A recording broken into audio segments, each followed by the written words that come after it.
Riyas finance എന്നാണോ പറയാ, finance എന്നാണോ പറയാറ്? ഞാൻ ഫിനാൻസ് എന്നാ പറയാറ്, but I think finance is also correct. Yes, രണ്ടും ഉപയോഗിക്കാം. പക്ഷെ പലരും തെറ്റിദ്ധരിച്ചിട്ടുണ്ട്, ഫിനാൻസ് മാത്രമാണ് കറക്റ്റ്. പക്ഷെ ബോത്ത് ക്യാൻ ബി യൂസ്ഡ്. അടുത്തത് ഡിവോഴ്സ് ആണോ ഡൈവോഴ്സ് ആണോ? ഡിവോഴ്സ്.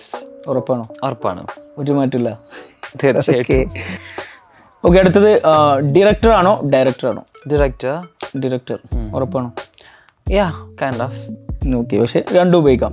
ഡയറക്ടർ എന്ന് പറഞ്ഞാലും ഡയറക്ടർ എന്ന് പറഞ്ഞാലും ഒരു കുഴപ്പമില്ല. അതേപോലെ direction both can be used.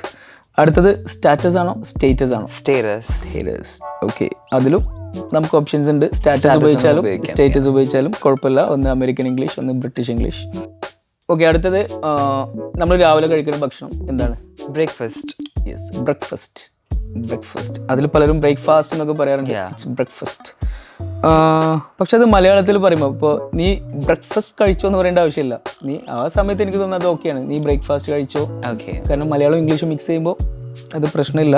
പക്ഷേ നമ്മൾ ഇംഗ്ലീഷിൽ മാത്രം ഇപ്പോൾ have you had your breakfast. അടുത്തത് ഇപ്പോൾ നീ അവിടെ പോയിട്ട് നീ കമന്റ് ചെയ്തോന്നാ നമ്മൾ പറയാറ്? പക്ഷെ പലരും കമന്റ് എന്ന് പറയുന്നത് കേട്ടില്ലേ? പക്ഷെ ഇപ്പൊ എനിക്ക് തോന്നുന്നു പലരും അത് മനസ്സിലാക്കി വരുന്നുണ്ട്. അതേപോലെയുള്ള ഒരു വാക്കാണ് ഇപ്പോൾ ഉള്ളടക്കം എന്നതിന് കണ്ടന്റ്. പലരും കണ്ടന്റ് എന്ന് പറയും, ഇപ്പോഴും പറയുന്നത് കേട്ടിട്ടുണ്ട്. ഇപ്പൊ ഇതുമായി ബന്ധപ്പെട്ട് കുറെ വീഡിയോസ് എല്ലാം വരാറുണ്ട്. പക്ഷെ ഇപ്പോഴും ആളുകൾ കണ്ടന്റ് എന്ന് പറയാറുണ്ട്.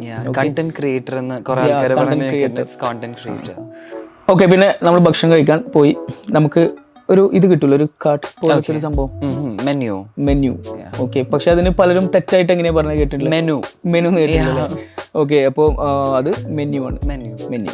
ഓക്കെ, അപ്പോൾ നമ്മൾ റിയാസിനോട് 10 പ്രൊനൗൺസിയേഷനുമായി ബന്ധപ്പെട്ടുള്ള കാര്യങ്ങൾ ചോദിച്ചു. അത് കറക്റ്റായിട്ട് റിയാസ് നമുക്ക് പറഞ്ഞു തന്നിട്ടുണ്ട്.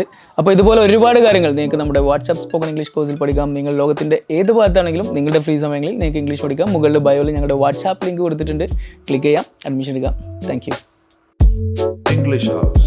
English at your fingertips.